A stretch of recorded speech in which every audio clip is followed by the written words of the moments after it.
Ouais, parfait. Sérieux? C'est Ouais, bizarre, je suis revenue au... Par contre, ton image est figée, hein. ouais. Je sais pas ce que je peux faire pour ça. Je, je déconnecte. Mais bon, on J'ai m'entend en aucune même idée. temps. Mais je sais pas si tout le monde t'entend, en fait. Donc, si les gens pouvaient... Tiens, bah, il y a Jasmine, il y a Mams. Est-ce que vous pouvez confirmer si vous entendez moi et Ginga, les deux? Il y a Olivier, Olivier. Bono et Angola.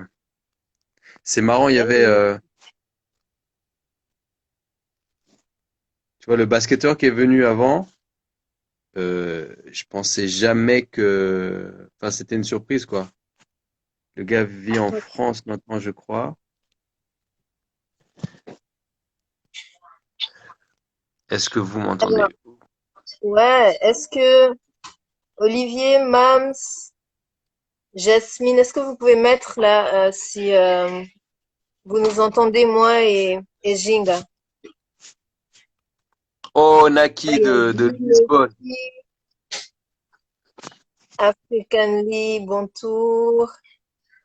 Ah, Africa Lisbon Tour. Lisbonne. Ouais. Ok. À faire absolument. Africa Lisbonne Tour, c'est, si tu veux traverser Lisbonne et découvrir Lisbonne avec le prisme de l'esclavage. Incroyable. Une expérience très émouvante, Mhm. enrichissante. Je pense essentielle. J'ai passé des années et des années à aller à Lisbonne sans passer par là-bas, Ouais, euh, sans découvrir, sans voir cet aspect-là. Et je pense que c'est nécessaire. ouais, ouais, Pour les ouais. afro-descendants et les autres, hein, c'est une partie de l'histoire de l'humanité. Ouais, tout à fait. Bon, je crois qu'on peut. Bref, Du coup, je sais pas si toi tu vois toujours mon image ou. moi je vois ton image, puis je me vois moi avec ce sourire. Ah, ok. Bon, on nous entend bien les deux. Parce que Ok. j'ai peur de débrancher, puis qu'ensuite on refasse la phase où effectivement on s'entend plus, où on se voit plus. On a déjà Net, dur, perdu dur. 7 précieuses minutes. Donc dans ce cas, on va commencer. Ok, très bien. Avant tout, merci d'avoir accepté l'invitation. En même temps, ça m'étonne pas, mais il faut toujours vraiment, pas remercier cette chance qu'on a hein, de nous connaître et de pouvoir, pas briser les frontières hein, pour se parler. Donc merci beaucoup d'avoir accepté. C'est un réel plaisir, Caroline. On se connaît depuis les couches. C'est clair. Et ça fait plaisir Merci de à ceux qui traverser les sont là. décennies comme ça, ouais. Ouais. Merci à ceux qui sont là aussi. Au tout début, quand j'attendais, j'ai expliqué à ceux qui étaient là, et je vais le rappeler maintenant, qu'en fait le thème c'est amour de papa, vérité et capillaire. Pourquoi ce thème? Bah parce que Jing est papa de deux filles avec des cheveux afro et que donc aujourd'hui on va parler de tous les fils qu'il y a à approfondir sur cette responsabilité en fait, hein, parce que nos enfants, notre futur, donc là il y a tout un héritage qu'il faut passer d'homme à femme. Ça passe par les capillaires en sachant que tu passes un héritage que toi tu as reçu mais différemment en étant un homme. Donc voilà, on va parler de tout ça. On va aussi parler de l'actualité. Ça a tout à voir avec l'africanité et le futur. Et pour commencer, ce qui serait bien, c'est qu'on se présente chacun de nous. Parce qu'étant donné que là, on est en train de traverser des frontières, il y aura sûrement des gens qui ne connaissent pas ou moi ou toi. Donc, on va se présenter. Allez, les doigts dans le nez en 2 secondes. Non, peut-être 2 minutes. 2 minutes. On avait 3 minutes, on fait 2 minutes. Ok, tu commences, je commence, tu commences. C'est comme tu veux. Je commence? Ok.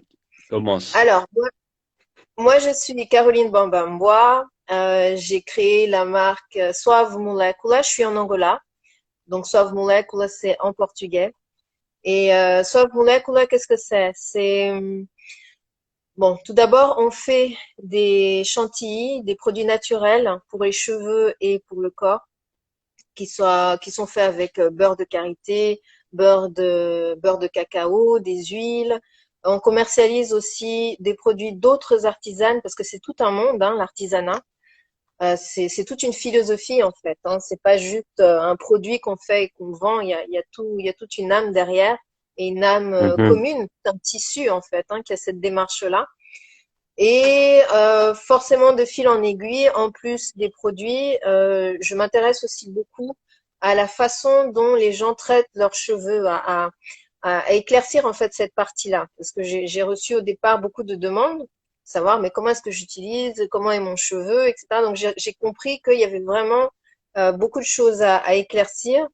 Et ce qui m'intéresse surtout dans cette optique de cheveux sont les enfants parce que c'est là que tout commence. Toute notre relation avec nos cheveux commence, et avec la vie en général, hein, avec le monde en général, commence enfant.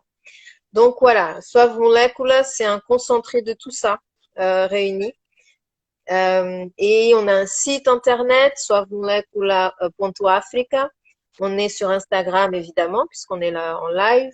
Et on est aussi sur Facebook. Maintenant, Jinga, qui tu es? Qui Qui es-tu? suis-je? Ok, Jinga. Je suis, j'allais dire un jeune homme. Ça, c'était le cas il y a quelques années. Mais je suis un enfant qui est né issu d'une maman suissesse, comme ma marraine qui nous écoute, et d'un papa angolais. Une maman qui vient de Neuchâtel et de Berne, un papa qui vient de Malinge et Calandola. Mon arrière-grand-mère est de Calandola pour les cousins qui sont là-bas, et le grand-père venait de Malinge. Et puis ils se sont rencontrés grâce à ta chère maman. Mhm. Ça, tu savais? Oui. Et bref, j'ai grandi en Suisse. J'ai fait mon premier voyage en Angola, j'avais 4 ans. C'est là où je vous ai rencontré au pays. Et puis ensuite, ben, grandi en Suisse et fait une partie de ma vie scolaire, de mon école, de mes apprentissages en Suisse, apprentissage des us et coutumes, euh, famille, famille très cosmopolite, des gens qui ont voyagé de partout, une école aussi dans laquelle il y avait des gens de vraiment toute la planète. J'ai eu la chance de rentrer dans une école qui n'était pas une école internationale, mais qui l'était par les jeunes qui la fréquentaient. Ce qui m'a donné un aperçu global et rencontrer des gens, des cultures, des nourritures, des manières d'aimer, des manières de se comporter très variées et diverses, et qui m'ont ouvert une vue d'ensemble vers le monde, d'où mon attachement à la multiculturalité. Lausanne, pour ça, c'est une ville assez extraordinaire. Il y a les deux, hein. C'est pas juste rose. Je vais pas dépeindre aujourd'hui un tableau tout rose, mais ça fait partie du tissu dans lequel j'ai grandi. J'ai eu la chance d'avoir des amis vraiment de communautés vraiment à travers le monde. Je suis parti étudier aux États-Unis, là où j'ai découvert vraiment le coaching. Euh, ce qui a marqué, ce qui a changé un peu ma vie, c'est d'une part mes premiers souvenirs à l'âge de 4 ans, lorsque devant la maison d'Avangélique à Terra Nova, les enfants faisaient des rodas avec des gens qui venaient de tous les styles. Il y avait des gars qui venaient avec leur kimono de judo, des gars qui venaient avec les kimonos de karaté, d'autres avec les gants de boxe, d'autres qui faisaient du théâtre, certains qui venaient de danser, et c'était ce mélange des styles. Et c'est quelque chose qui m'a profondément marqué dans l'art du mouvement, l'art de la scène, l'art d'interagir. C'est là où j'ai aussi pris mes premiers coups, où je me suis fait baffer parce que bah, je connaissais pas les règles et j'ai cru que je pouvais aller quand je voulais. Ensuite, voilà, des bagarres conviviales comme on peut les connaître au pays. J'avais tes frangins aussi comme modèle qui étaient karatéka. Du coup, j'ai baigné un peu dans cette envie. Maman m'a inscrit à différents cours. J'ai pratiqué du coup toute ma vie les arts martiaux, pratique que je continuerai jusqu'à mon dernier souffle. C'est un art de vivre. Et Mhm. bref, pour reprendre le parcours scolaire, je suis parti ensuite étudier aux États-Unis, découverte du coaching, et c'est quelque chose depuis 1995 que je n'ai pas quitté. Profession que je pratique, je me forme toujours en coaching. Et quelles que soient les activités professionnelles que je peux avoir, parce que je suis responsable de sécurité pour la ville de Lausanne, j'avais effectivement donné ma démission il y a une semaine et demie lors d'une Mhm. manifestation et on m'a convaincu de rester pour pouvoir travailler et quelque part former ceux qui doivent être formés et puis apporter mon prisme qui peut être différent de celui qu'on peut avoir ici. Ouais. Euh, et puis bon voilà, là on est sur un gros projet multiculturel, une sorte de centre culturel où on travaille sur l'éducation, notamment avec la fille d'un de mes meilleurs amis d'enfance qui nous a rejoint tout à l'heure, Ileana. Salut au passage. Et voilà, me voici avec un parcours à plusieurs casquettes pour Mhm. contextualiser, comme dirait mon grand frère. Sinon, je Mhm. vais perdre du monde. Euh, alors, la première chose qui me vient là, parce qu'on va commencer à parler de notre thème, hein, amour de papa, vérité et capillaire. Je pense que c'est un thème sans fin, mais on va commencer par le début parce qu'il y a tout plein de pistes ici, hein, qu'on peut approfondir. Et la première que j'aimerais approfondir avec toi, c'est papa de deux filles. Quel héritage tu veux leur passer d'homme à femme et en tant que et en Ça a que coupé, africain. Oh, ça a coupé, là tu m'entends bien? Tu ça a m'entends coupé, là? j'ai pas entendu ta question. Ah d'accord. Donc je la répète, j'espère que ça a pas coupé. Il y a Jasmine qui dit vive le métissage. Ileana, one love, yes. Disai! Welcome, bienvenue Disai. Donc le premier point que je voulais aborder, c'est par rapport justement à l'éducation. L'éducation de tes deux filles. On va Oui. parler de capillaire, certes, mais on va surtout parler de héritage. Hein. Il y a un Mhm. héritage capillaire, il y a un héritage africain et européen. Et Il y a un américain? héritage aussi et américain, tu dis? Oui. Elles D'accord. sont colombiennes, angolaises, suisses et italiennes. Melting pot. Ok. Donc du coup, toi, non, c'est bien, c'est bien. Du coup, toi, comment est-ce que quelles sont tes grandes lignes en fait dans ce passage d'héritage à tes filles? En tant qu'homme, quel héritage tu veux leur laisser comme femme de demain? Alors on va commencer par la langue que nous parlons, le français. L'héritage patriarcal du français. Il y a 1000 chiens qui se baladent sur la plage. On va dire l'inverse. Il y a 1000 femmes qui se baladent avec un chien sur la plage. Ils se promènent sur la plage. Donc, à la maison, déjà, on a défini qu'on allait changer la donne. Ce qui veut dire que quand elles sont en majorité, moi j'ai deux filles, je suis un homme, c'est pas nous, ça ne devient pas il, c'est elles, parce qu'elles sont en majorité. Donc qu'elles prennent conscience déjà très jeunes du travail que les immortels ne font pas. Ça va être la première chose. Dans le phrasé, on sait que les mots, c'est des portes et des ouvertures vers des concepts, une conscience, l'estime de soi, l'identité. Et du coup, je suis, on va dire, un acharné, mais j'essaie de le faire de manière douce, de façon à ce qu'elle ne psychote pas. Donc, dans l'humour, par contre, je laisse passer très peu de choses. Quand on Mhm. entend petit déjà, quand on me disait que l'Amérique avait été découverte ça me faisait mal aux oreilles.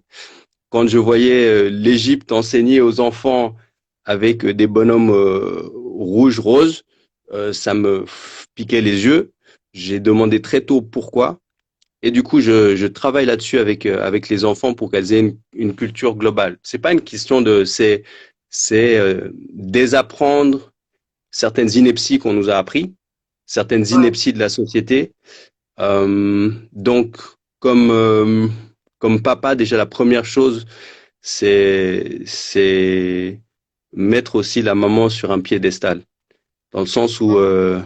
je alors c'est pas un secret, la maman de mes enfants et moi ne sommes plus ensemble, mais nous sommes des amis. Et j'ai eu la chance d'avoir, j'ai choisi aussi une lionne, une tigresse comme maman pour mes enfants, sachant que le monde est très dur avec la femme, excessivement dur avec la femme noire. Et pour moi, c'était important qu'elles aient des ancrages très solides et Mhm. qu'elles soient bien dans leur basket. Et avec Ouais, leur héritage multiple, sans devoir choisir, parce que des fois, quand il y a des bien tissages, pour pas dire métissage, euh, certains essayent de tirer les uns vers les autres en disant, oh, tu as une appartenance. La réalité, c'est qu'il y a ces appartenances multiples. Et même les gens mhm. qui sont de souche, comme ils peuvent prétendre l'être, il y a des métissages depuis l'aube des temps. Donc, D'accord. au niveau de l'éducation, c'est vraiment qu'elles soient bien dans leur basket avec leurs différents héritages, sans sans vouloir ni mettre sur un piédestal ou idéaliser. C'est juste déjà Mhm. partir de faits, des faits historiques, puis ensuite analyser les images qu'on voit, qu'elles soient images marketing, que ce soit les dessins animés, choisir les dessins animés que l'on regarde, les films qu'on regarde, les histoires qu'on lit, parce qu'il y a des tas il y a de l'endoctrinement qu'il y a dans tout notre environnement. Du coup, c'est essayer au maximum de les rendre attentives à cet endoctrinement-là. Ouais, un esprit critique. Exactement. Ouais. C'est un petit peu mon point de vue Mhm. et c'est essentiel. Je vais pas citer, je vais pas citer. Mais Ouais. disons que si on laisse l'éducation à des gens qui ne nous apprécient pas, si on laisse, parce qu'il y a effectivement, sans être négatif, c'est une réalité aussi. Il y a une guerre qui se mène. Et maintenant, comment euh, kill them with a smile, être Mhm. resté positif, Mhm. c'est aussi une voie des arts martiaux, dont la finalité est Mhm. l'art de la paix. Mais ça ne veut pas dire être endormi ou voilà, c'est être attentif aussi à ce qui se passe autour de nous, rendre attentif, donner un esprit critique comme tu l'as dit. C'est un Ouais. peu ma position.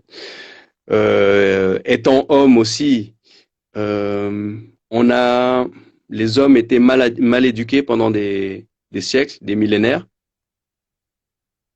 et du coup, on disait avoir une fille, c'est un cadeau, deux filles, c'est une bénédiction. Et connaissant le comportement aussi de l'homme, sachant que l'homme est une menace aussi pour la femme, il faut le dire, dans beaucoup de pays, le taux de mortalité de la femme causé par l'homme se Mhm. classe dans les deux ou troisième positions après le cancer.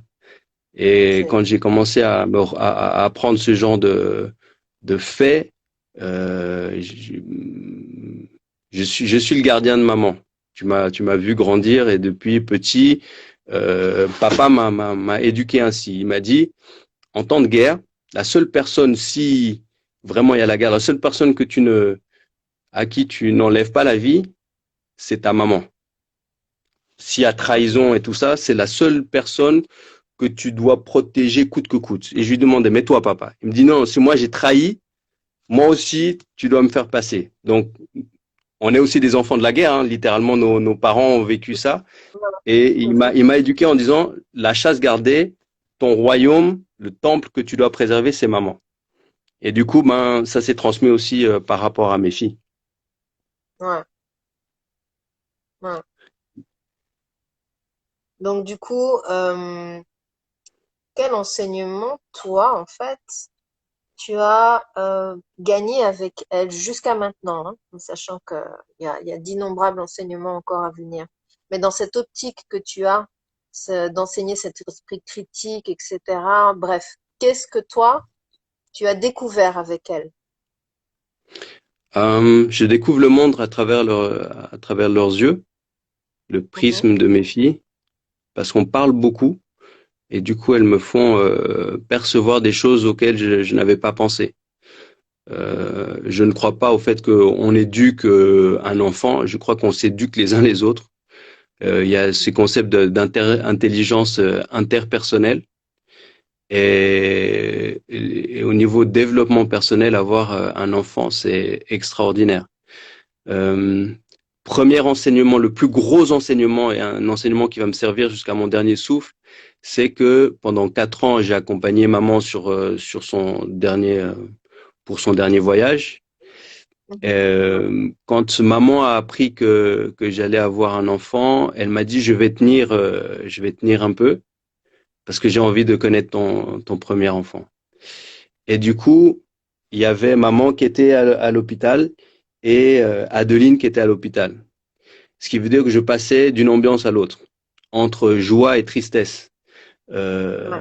J'ai vécu des moments magnifiques et des moments de douleur intense en même temps. Et là, j'ai réalisé qu'on pouvait être à la fois heureux et dramatiquement triste. Et ça, maintenant, bah, c'est un acquis parce que quand je suis effectivement triste, je sais que le même jour, on peut vivre aussi de d'allégresse. Donc, le premier enseignement, quelque part, ma première fille me l'a donné simplement en naissant.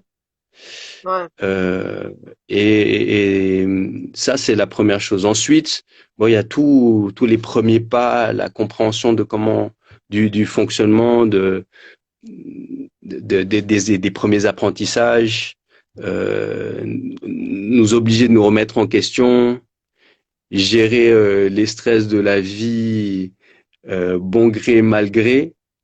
Mhm. Euh, il y avait, ça c'est Seba à l'époque qui m'avait dit, il faut garder la magie pour les enfants. Il m'a dit ça il y a très longtemps. Et du coup, c'est trouvé aussi, et il y a pas de mode d'emploi, hein. En plus, chaque enfant est différent. Du coup, il y a toujours une remise en question. Euh, donc, je dirais le deuxième point, c'est aussi la remise en question. Pas arriver avec des théories toutes faites. Des fois, on pense qu'on a compris, alors que je pense que des fois, il faut désapprendre. Et là, ça, c'est aussi un enseignement puissant que j'ai pu avoir Ouais. avec les enfants. Ouais. Mhm. Tu sais que là, il y a deux choses là pendant que tu parlais que je pensais. La première par rapport au fait de désapprendre, pour moi, ça a tout à voir avec le développement de cet esprit critique. Je dis ça Mhm, par rapport à la formation de doula, que tu vois que tout le système qui est autour de toi, dans ce cas-là, les doulas, c'est pour les accouchements, etc. Donc, tout le système qui est autour des accouchements, qui a été mis en place autour des accouchements depuis une vingtaine d'années, un petit peu plus, est un système qui n'est pas ou très difficilement remis en question, en fait. Euh, ah les, ouais. certains professionnels et autres sont en fait considérés comme ceux qui savent et l'accouchement passe de la femme, donc de son ventre, dans les mains et le pouvoir de l'autre. En fait, c'est l'autre qui te fait accoucher aujourd'hui, clairement. Et dans Mhm, cette formation là, on te rappelle que qui accouche, c'est la femme et c'est elle qui doit mhm, décider de, tu vois. Et c'est ouais. elle qui doit et c'est elle qui doit se réapproprier aujourd'hui son accouchement. Et c'est tout un travail parce qu'effectivement, on a été, euh, j'allais dire domar. Comment est-ce qu'on dit domar en français? On a Formaté. été dressé. Dressé. Pour moi, c'est plus que c'est du formatage, ouais, mais il y a un côté Ouais. violent comme ça. On a été Ouais. dressé à donner Imposé. nos vies Im- aux autres, en fait, à ouais. donner nos vies Ouais. aux autres. Et je pense que c'est la capacité d'avoir cet esprit critique. Quand le professionnel te dit, parce que c'est un professionnel, hein, je ne dis pas qu'il ne faut pas écouter les professionnels, etc. C'est bien. Mais en tant que professionnel, il y a une responsabilité et il y a un savoir. Et donc, en fait, ce Magnifique. savoir doit être mis à disposition de la femme enceinte, en fait. C'est ça qu'il faut. Et si la femme a cet esprit critique, de demander, OK, alors, vous me dites ceci, mais si je fais pas, c'est comment? Et si je fais, qu'est-ce qui va se passer? Et toute Génial. cette façon de décortiquer, en fait, te permet de retrouver la vérité. En tout cas, la vérité qui, toi, te convient.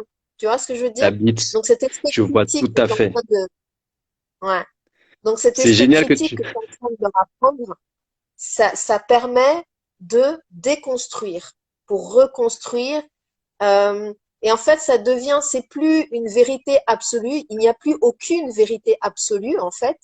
Il n'y a que des vérités qui vont être adaptées, en fait. Moi, je vais préférer appropriée. ceci, exactement. L'autre va préférer cela. Il n'y a pas de vérité juste ni absolue, tu vois. C'est juste une J'aimerais bien que recherche de tu puisses me l'information. voir. Ah, Je mais me ouais, manifeste. ah, Je me hein? manifeste pourquoi? Parce que là, il y a Miguel qui nous rejoint aussi. Et là, ça devient intéressant justement parce qu'on parle de santé. Ce que tu dis par rapport à l'accouchement, c'est ce qu'on pourrait dire aussi par rapport à la physiothérapie, par rapport à la guérison, l'aspect auto-guérison. On est dans une société où on assiste, mais en même temps, on donne pas la possibilité à la personne d'être responsable de sa propre guérison, de son propre accouchement, de sa propre éducation, de son propre C'est pas coaching. assez rentable. Euh, Ouais. ce que j'essaie de construire avec ICANN aussi, c'est un parallèle avec ce que j'essaie de donner comme outil à mes filles. C'est pas un coaching où je vais pré-mâcher. Aujourd'hui, des fois, on nous demande des mandats où il faudrait presque qu'on s'entraîne ou qu'on réfléchisse à la place de la personne qui est coachée. Alors que finalement, le Mhm. pouvoir, c'est la personne elle-même, c'est lui donner des outils et c'est la personne qui doit faire l'effort et qui doit travailler sur elle. La même chose pour une maman qui va accoucher et j'adore que tu aies parlé de ça. Il y a une amie, Martha, qui va accoucher de manière tranquille et en solo à la maison, enfin en solo. Elle m'a parlé de la manière dont elle voulait, elle voyait son accouchement et ça rejoint absolument ce que tu dis. Et j'ai fait l'erreur, enfin j'ai fait l'erreur. C'était une erreur saine, mais j'avais acheté un bouquin sur l'accouchement. Elle a commencé à lire le truc et il y avait tellement de contre-indications, qu'en fait finalement ça lui a fait peur. J'ai dit écoute, je regrette, je prends le bouquin, on le met de côté et tu t'écoutes. Et Ouais. l'indicateur, c'est ce que tu ressens. Tu te connectes au bébé, et je pense que là tu tiens vraiment quelque chose. Et c'est génial que tu fasses cette formation-là. Je me réjouis. Mhm. Ah ouais, non, non, Tu seras c'est en une Europe explosion de… en décembre. Ouais, c'est ça. Mais c'est une explosion de cerveau, hein, cette formation. Mais en fait, c'est tout un mouvement qui est en train d'être fait. Et heureusement, il est bon. Alors, deux choses. Heureusement, il est en train d'être fait et malheureusement, il met trop de temps à pouvoir Mm, percer tous les systèmes qui existent.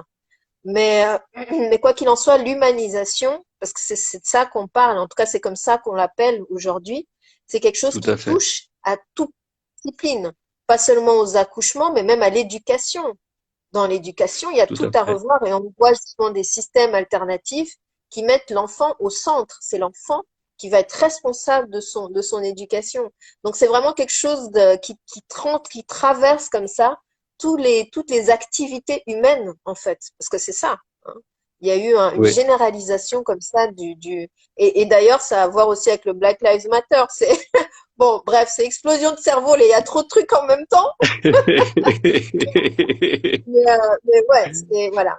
Et l'autre chose, quand tu parlais, je peux pas ne pas en parler. Tu as parlé de France, tu as parlé de Francine, tu as parlé de cette ce côtoiement entre la tristesse profonde et la joie profonde.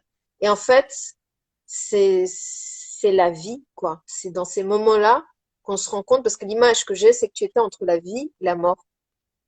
Dans Ouais. la réalité, on est tous dans cet état constamment, sauf qu'on l'oublie complètement. Hein. Et mais Mhm. là, tu l'as vécu, tu as ouais, ça s'est incarné en fait devant toi. Donc Ouais. c'est des moments d'une intensité incroyable. T'as l'impression, il y a, c'est l'intensité en fait qui est impressionnante. Indépendamment de si c'est vie ou mort, c'est une intensité qui est ouais, vitale. Mais bon, on peut parler de cheveux là, c'est possible parce que sinon on va commencer à pleurer, on est tous comme ça ne fait pas en live. Donc je Merci, zappe, monsieur Léana. Lab. Les cheveux. Ah ouais, Alors les cheveux, bah déjà vous avez vu sur la photo parce que les cheveux, j'en ai plus. Hein. Donc, non seulement je suis un homme, ensuite, mes filles ont des magnifiques cheveux. Chacune a sa qualité de cheveux. Donc, il a fallu que ben, j'ai de la chance. Je tutoie. Il y a des personnes qui m'entourent aussi qui sont des spécialistes dans ce domaine-là. On va dire ma ressource principale, littéralement, c'est toi. D'ailleurs, je vais te demander la première chose pour la- le, le savon, le meilleur savon pour les cheveux, c'est quoi? Pour nos cheveux. Alors, bon, moi, je suis une fanatique du savon noir. Je trouve que Ok. c'est le plus soft, en fait. Ça n'a pas les détergents que les industriels peuvent avoir, etc. Après, tu as tout plein d'autres produits naturels que tu peux utiliser. Il y en a qui vont mélanger un peu de vinaigre à l'eau, mais c'est pas quelque chose que tu vas faire tout le temps, tu vois. Donc en fait, la, l'idéal là-dedans, c'est de trouver ton équilibre, tu vois. Tu peux faire Mhm. une fois une chose, une autre fois tu vas faire autre chose, etc. Ça dépend aussi beaucoup de toi, hein, de tes goûts. Mhm. Et puis peut-être que t'es pas du genre à utiliser des produits naturels, parce que les produits naturels, tu dois aussi, s'ils sont pas préparés, tu dois aussi faire toi-même. Il y a un petit côté do it yourself comme ça. Mais bon, il y en a qui sont J'adore déjà ça. préparés. Donc, bon, bah voilà. Mais bon, moi, le savon noir, vraiment, c'est ce que je préfère. Et le lavage des cheveux, c'est un des soins les plus importants, hein. Attention. Nous, on parle beaucoup de nutrition, hydratation, qui sont aussi très importants. Je dis pas l'inverse. Mais on oublie souvent le lavage des cheveux, qui est très Mhm. important pour pouvoir justement enlever tout ce qu'il y a de tout, hein, aussi bien des résidus que les produits que toi-même tu as mis pour hydrater, etc. Que de la poussière. Enfin bon, bref, pour bien laver et puis faire respirer le cheveu et l'hydrater en fait. Donc, mais Ouais. bon, bref, là. Donc, pour parler Merci des beaucoup. savons, je dirais savon noir. Et, Ok. euh, et tes filles, moi, il y a une Oui. fois, un truc que tu as dit que j'ai adoré. Tu m'as dit, ouais, non, mais moi, j'ai envie de leur faire des belles coiffures. Tu vois, je veux que ce soit vraiment des trucs limite fashion, tu vois. Mhm. J'avais l'impression d'être en train de parler avec, je sais pas, avec une autre mère ou avec, tu vois, cette image qu'on a. Donc, te voir, Ouais. toi, son cheveu, et puis on se connaît depuis les couches culottes, me dire, ouais, mais non, je veux qu'elles aient tes cheveux, une coiffure, machin. Ça Ouais. m'a, que te dire? J'allais dire exploser le cerveau. Non, ça m'a vraiment fait très, très, très plaisir. Et donc, comment tu vis ça? Par où est-ce que tu as commencé? Euh, c'est déjà le simple plaisir. C'est ce moment où, mais même déjà démêler les cheveux. Ce qui veut dire qu'on peut être en train de lire une histoire. Et puis c'est les massages. Alors je fais les massages taille assis, tu sais. Et du coup j'ai appris à faire les massages de tête. Et mes filles sont très fans des massages. Donc j'étais masseur il y a 20 ans. Maintenant je masse juste mes athlètes. Et on va dire je masse les athlètes quand il y a vraiment besoin et mes filles. Mes filles chaque fois elles vont dire oh là tu sais je sens un truc là. Elles vont toujours vouloir venir pour faire un petit massage. Mais et c'est avec c'est un moment très, très intense aussi, qui paraît anodin, mais c'est un moment où on se retrouve et on communique d'une manière différente. Donc il y a le simple fait de toucher le crâne, de démêler les cheveux, des moments où le temps s'arrête et on est en connexion mais différemment. On n'est pas forcément on peut faire ça en silence. Des fois, ça peut partir dans des discussions. Mais il y a quelque chose je vois ça, c'est de l'ordre du sacré, tu sais. Euh, et puis, donc je me suis rendu compte que j'aimais bien faire ça. Euh, il y a quelque chose qui me travaille, c'est que je sais toujours pas faire les tresses plaquées. Donc mes filles, quand elles ont les tresses plaquées, c'est qu'elles sont passées chez maman. J'ai la chance que maman fasse les tresses plaquées. Je vais apprendre, je vais y arriver un jour. Là, pour l'instant, je fais des coupes. Alors je sais plus leur nom, mais il y a beaucoup de papas au fait qui sont. Je me suis rendu compte que j'étais pas le seul papa comme ça. Il y a plein de papas sur l'internet et certains ils ont une dextérité incroyable. Euh, les mamans, ça semble être normal. Finalement, ça l'est pas. C'est vraiment un art. C'est super pointu de faire des coupes, prendre, tu sais, j'ai comme des sortes de pics comme ça pour m'assurer que les lignes en zigzag soient bien zigzag. Alors, j'ai malheureusement pas toujours le temps de le faire comme j'aimerais, mais réellement, j'adore ça. Et puis, il y a d'autres jours où elles me disent, non, là, j'ai envie de laisser mes cheveux naturels. Et Mhm. ce que j'aime bien, c'est que ma grande a commencé aussi presque comme un acte. Alors, je l'interprète comme ça, je le nomme comme ça, mais c'est comme un acte militant, dans le sens où quand elle fait sa fro, elle me dit mais fais ma fro. Elle fait vraiment une fro qui est presque, tu sais, qui est presque gigantesque, et elle va Mhm. avec une fierté incroyable avec sa fro. Et je lui dis, tu veux que je te fasse des buns ou des trucs comme ça? Elle me dit, non, non, aujourd'hui je vais là comme ça naturel. Et tu sais, je trouve magnifique la manière dont elle va assumer ça, sachant que derrière, moi je regarde ça avec un autre regard. Il y a effectivement, comme tu disais, Black Lives Matter. Il y a eu plein de mouvements. Le mouvement étudiant auquel a participé ton papa et mon papa à l'époque, c'était Black is Beautiful quand ils étaient étudiants à l'université. C'est un mouvement aussi qui était global. Donc, c'est pas la première vague. Moi, quand j'étais petit, ma flow, je l'assumais pas de la même manière. Moi, Mhm. j'étais littéralement, je pense que j'étais embarrassé. Il n'y avait pas autant aussi au niveau de la diaspora de la communauté, mais j'étais pas aussi autant. euh, Maman m'a donné énormément d'outils pour comprendre les différents combats qu'il pouvait y avoir au niveau Mhm. santé Presque. pour les droits civils, les droits civils. On est né à une époque où il y avait encore l'apartheid en Afrique du Sud. Donc, on a vu cette période-là, tous les combats pour la libération de l'Afrique du Sud. Donc, c'est quelque chose qu'on a suivi de près. Mais, sachant qu'il n'y a pas il n'y a pas cette pression quelque part, les filles, elles peuvent s'épanouir et représenter sans avoir un truc, tu sais, presque de, je vais utiliser le mot rage que Mhm. j'ai pu vivre et contre lequel je Mhm. me bats de façon à ce que je transmette pas ça, de façon à ce que c'est diamétralement différent. J'ai pas vécu la guerre comme nos papas l'ont vécu, Mhm. mais il y avait ça qui était emprunt. Il y a des transferts, je pense, au niveau génétique et tout ça. Mais mes filles, quelque part, voient ça. Elles sont venues à la manifestation, mais j'ai pas voulu partir dans un côté très, ouais, très militant. Je préfère travailler. C'est cette histoire de kill them with a smile. C'est Ouais. prendre conscience des choses. Euh, et puis ben accepter aussi tes cheveux. Mais bon, aujourd'hui c'est plus facile. Il y a par exemple il y a des tas de dessins animés que nous on pouvait pas avoir. Il y a les représentations aussi dans les médias. Ouais. Euh, on sait aussi qu'il y a des inventeurs, des scientifiques, des athlètes.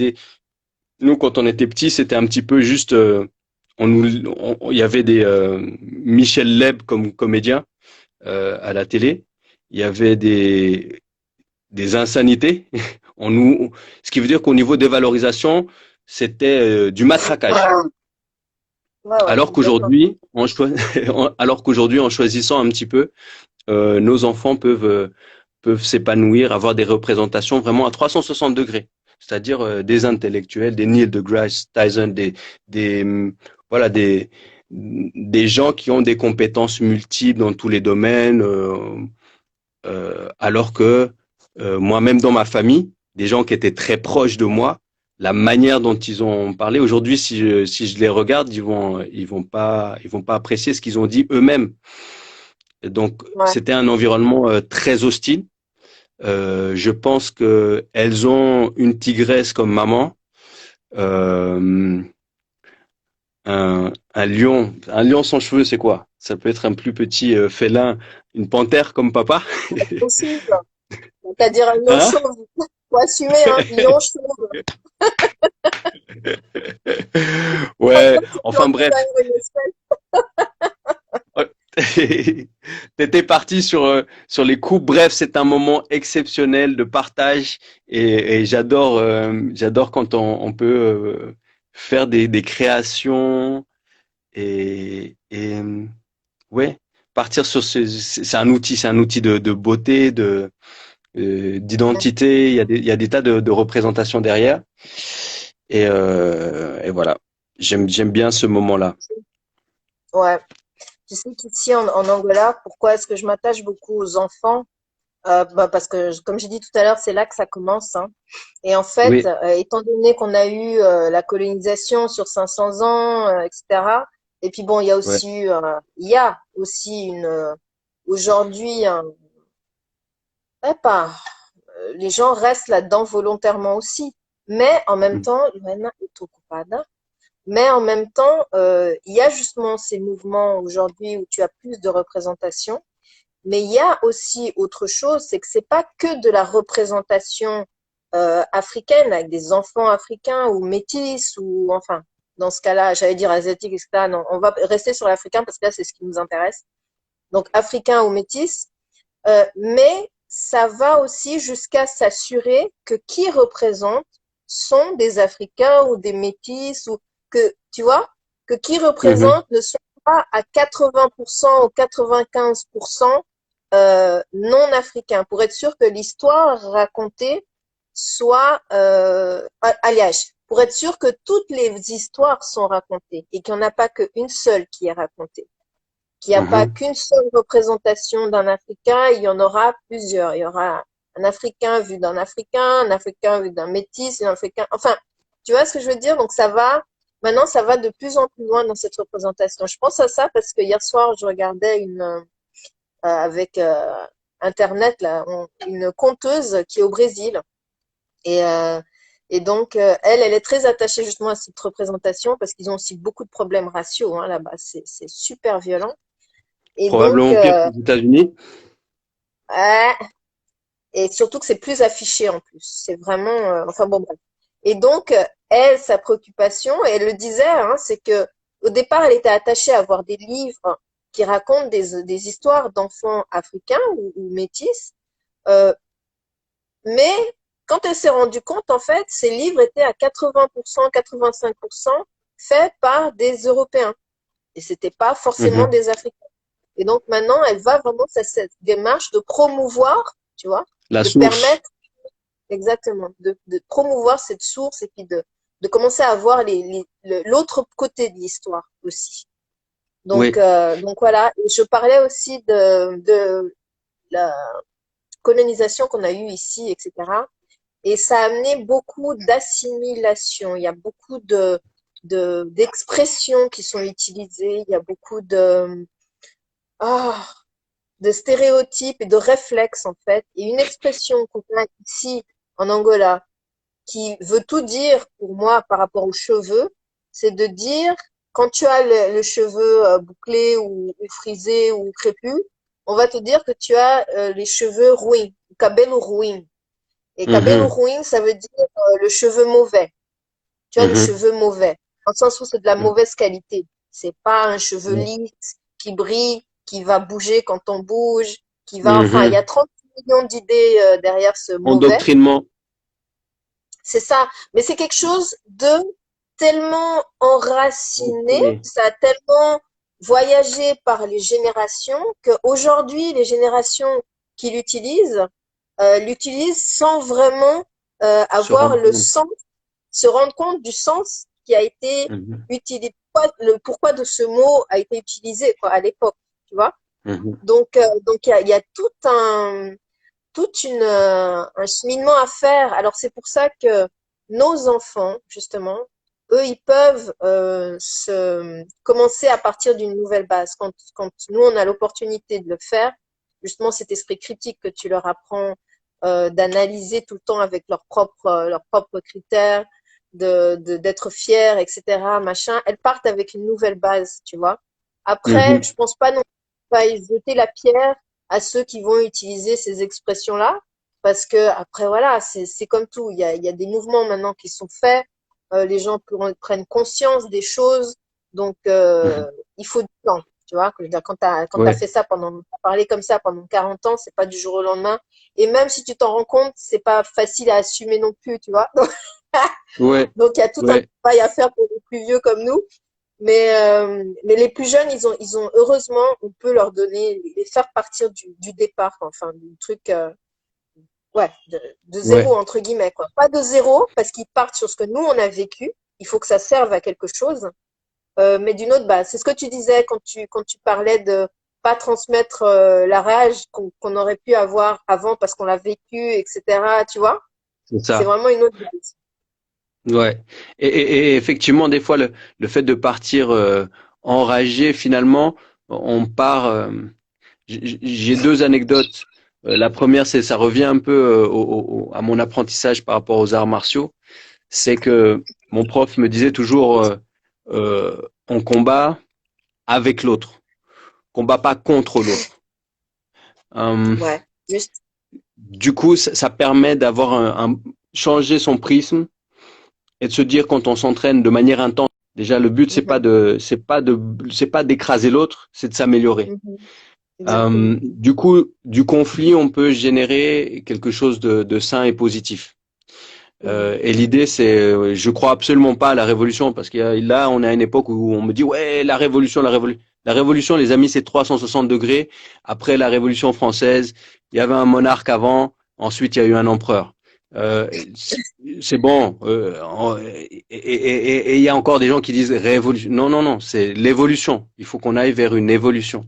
Et puis l'anecdote, c'était que ça représente un peu ce que tu disais. J'étais à Luanda avec la famille et on devait aller à une cérémonie religieuse. Et comme il faisait super chaud, j'ai mis un dashiki. Ah, sacrilège. Dashiki, mais c'est un truc de sauvage. Il faut que Littéralement, tu on m'a dit expliques non, ce mais qu'est tu un vas. dashiki. Un dashiki, c'est ces espèces de t-shirts avec des t-shirts avec des pagnes africains, enfin des tissus africains. Disons que c'est super adapté au pays parce qu'il fait chaud dedans, tu es bien, tu es à l'aise. Et non, tous les gars étaient en costard cravate à Mhm. 40, 45 degrés à l'ombre dans une église faite en béton dans laquelle il n'y avait pas d'air et tous les costards étaient trempés. Et j'ai regardé à vous et je lui dis, quand j'ai mis le dashiki, mon arrière-grand-mère a souri. Ma grand-mère a regardé, elle dit, epa, isso é coisa da mata, matumbo. et, et là, au fait, quelque part, avec beaucoup d'amour pour ma grand-mère, j'avais beaucoup d'amour, j'ai encore beaucoup d'amour pour ma grand-mère, mais du coup, j'ai compris il y avait un fossé et que cette histoire d'assimilation là a fait des dégâts. Quand on parle d'esclavage mental, c'est c'est c'est c'est t'as pas besoin de mettre de chaînes. Finalement, les gens se mettent des chaînes dans leur tête. Je parle également de ça à mes filles, l'histoire de la prison qu'on a dans la tête. Et ça, c'est essentiel. On a on a des blocages qui sont issus, ça peut être de l'endoctrinement, ça peut être de traumatismes qu'on a vécu étant enfant, traumatismes de nos parents qui nous ont transmis indirectement sans le vouloir, des fois même en voulant nous protéger. Et on a un esprit tellement puissant que si on se rend compte qu'on a que cet ennemi-là, il est entre nos deux oreilles, eh bien, cette prison qu'on a à l'intérieur de la tête, on peut créer soi-même la clé afin de l'ouvrir. Et c'est pour ça que ça reprend aussi ce que tu disais par rapport à la doula, par rapport à prendre possession de sa guérison, prendre possession de son éducation. C'est aujourd'hui, on a une ère d'information, c'est aller à la recherche. Donc, j'invite aussi les gens à aller rechercher. Et moi, du coup, je pourrais utiliser mes conseils pour apprendre à faire les tresses plaquées, pour revenir au sujet qui nous intéresse ce soir, parce que je suis toujours pas capable de faire les tresses plaquées de mes filles. Ouais, je te rassure, moi non plus, je ne sais pas faire, hein. Je fais des faits très artistiques, mais c'est C'est un peu vrai? du style, tu vois. Ouais, ouais, non, moi je sais pas, hein.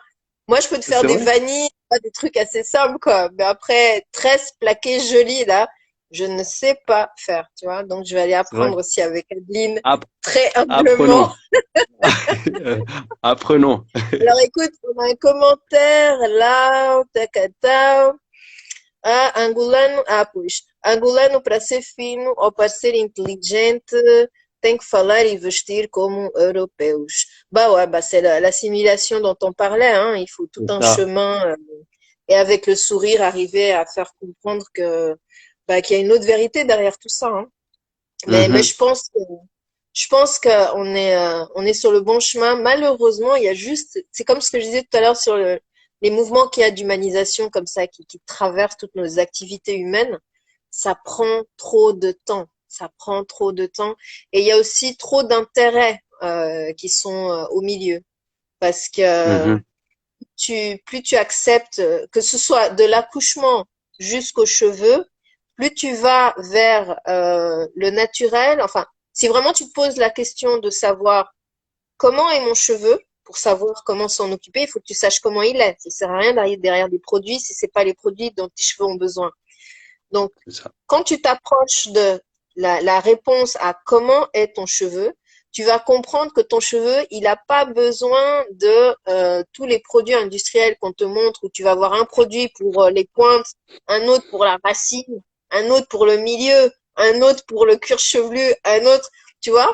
Donc en fait, tu vas vraiment à l'essentiel et tu vas te rendre compte que tu as besoin, tout ce dont tu as besoin est autour de toi, tu vois. Donc, et l'accouchement, c'est pareil. La seule chose dont tu as besoin, c'est d'une mère qui ait un espace sûr et qui soit bien avec l'acte qu'elle va faire, tu vois.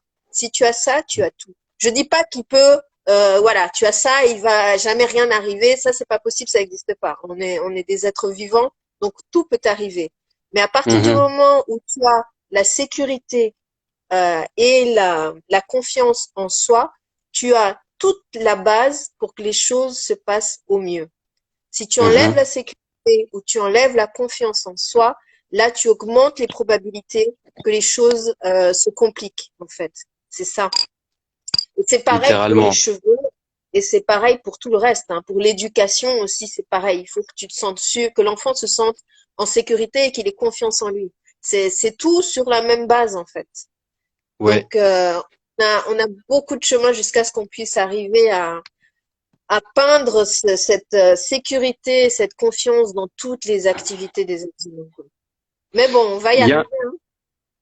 c'est un chemin. En tout cas, le petit cousin disait, ton cousin Angelo disait, non, arriver au but, on n'y arrivera pas. Euh, et je suis pas d'accord. Je pense qu'à chaque génération pose sa pierre, chaque Ouais, génération fait sa part du chemin. Tout comme nos parents ont fait, ont traversé ce qu'ils avaient à traverser. Mais je voulais reprendre. Il y a Brunel qui disait ça passe par l'éducation, l'école, les réformes de l'école. Alors d'un côté, oui, il y a effectivement les réformes de l'école, mais l'éducation, elle se fait, comme on dit, c'était Empatheba qui disait, quand un ancien s'en va, c'est une bibliothèque qui brûle.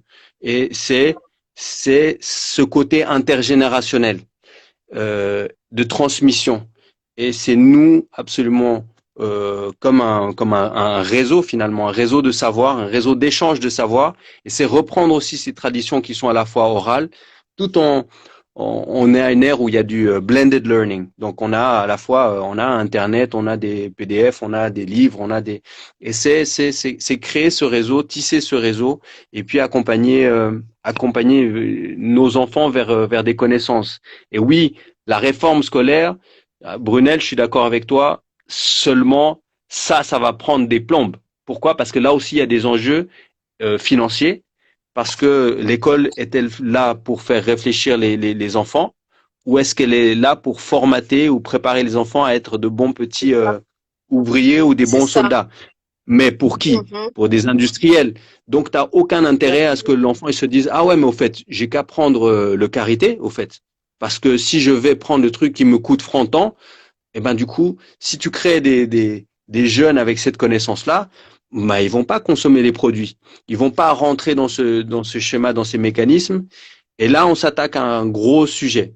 Et ça, c'est un sujet qui Ouais. intéresse toute l'humanité parce que c'est notre manière de consommer,